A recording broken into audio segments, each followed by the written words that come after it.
Hey guys, welcome back to the shop. So before I get started on all this stuff here, I just want to say I got the pump I'll be using here. This pump is rated for 14 GPM when this is spinning at 3600 RPM. I'll be running it at, I'm guessing around 10 GPM. I don't know how fast that actually is, but I just want to show you that. This returned the old pump that was too big, so that problem should be solved hopefully. I got the relief valve, the filter.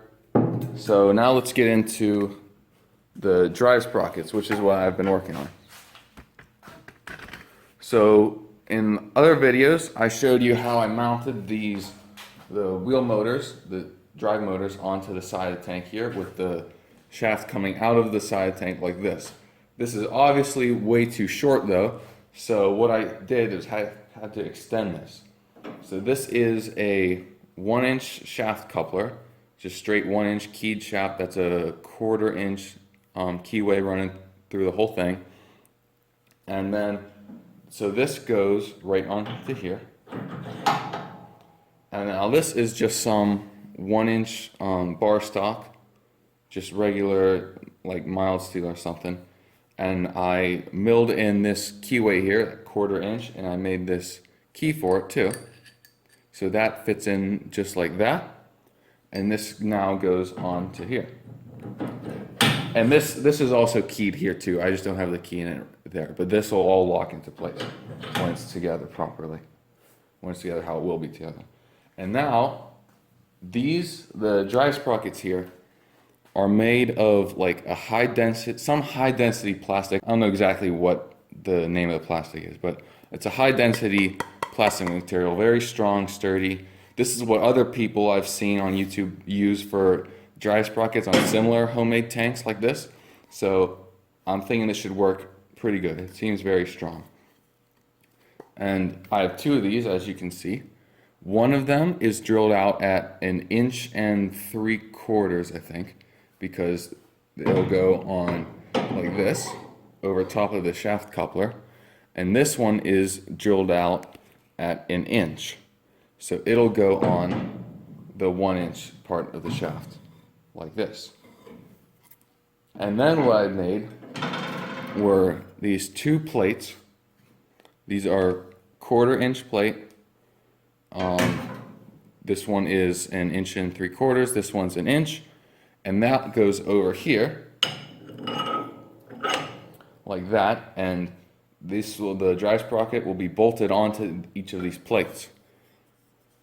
And with I have like 12 holes on there now, 3/8 of an inch. I realized after the fact that that's like way overkill for bolting the sprockets on, but I probably won't end up using all of them, so it should be fine. And then this goes on like that. And that's pretty much the whole assembly of the drive sprocket. All I'll have to do now is this stuff will all be welded together. The shaft coupler will be welded to this 1-inch shaft coming out here. These plates will be welded on, and there'll be like a bigger diameter pipe that goes around here and connects the two plates together for more support on the outside. And these, like I said, it's all the parts. All I have to do is just weld it all together, and it should work fine. And bolt these together, and that's really it. So that when it's all assembled, it'll look like this. See what I use in there? So you can see the plates in there that are not bolted yet, but they will be bolted to the outer drive sprockets. And just like that. And as you can see now, I have the track on there, just kind of draped over top of it. And the reason I put the track on there was for two reasons. One, because I wanted to see how cool it looked with the track actually on it, because I hadn't seen this with the track on there, and I really wanted to see what it looked like. And I think it looks really good. I don't see any problems with it. Well, of course I don't see any, but there will be problems. But I'm really pleased with how this looks. I think it looks really cool. As you can see, I also made the idler wheels for the top to support the track on top. Those are just these are just like 3/4 inch plywood with 1 inch in the center, 1 inch wood in the center, with a 5/8 inch pipe on the middle for like a bushing or whatever. So that these just go right on here, and they're just kind of rolling on there, taking the track, holding it up so it doesn't fall down.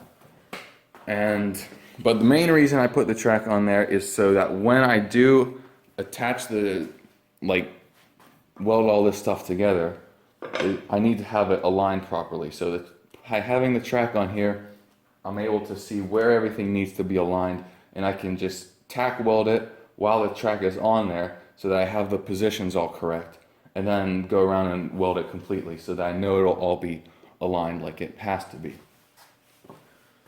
And that's really it for now. Next thing would be, after I get that all assembled, welded together, I'll connect the tracks, link them together. As you can see, this is much longer than it has to be, which I made it that way. I knew it was longer because I would have to cut it down. Better to be too long than too short. So I'll do that. I'll probably make a separate video showing how I do that. And then it's really just back to working on the drive system. All I really need are, I gotta make something to mount the motor, the pump I mean, and then just the hydraulic hoses and that kind of stuff. And then, seems like I'm not too far out from a test run, hopefully. So that's pretty much it for now. So thanks for watching, and I'll see you next time. And if you're just coming across this channel, this is one video in a longer series showing the construction of my 30% scale ISU-152, a Soviet World War II era tank destroyer. And if you enjoyed the video, don't forget to like, comment, and subscribe for more videos about the tank and other cool stuff.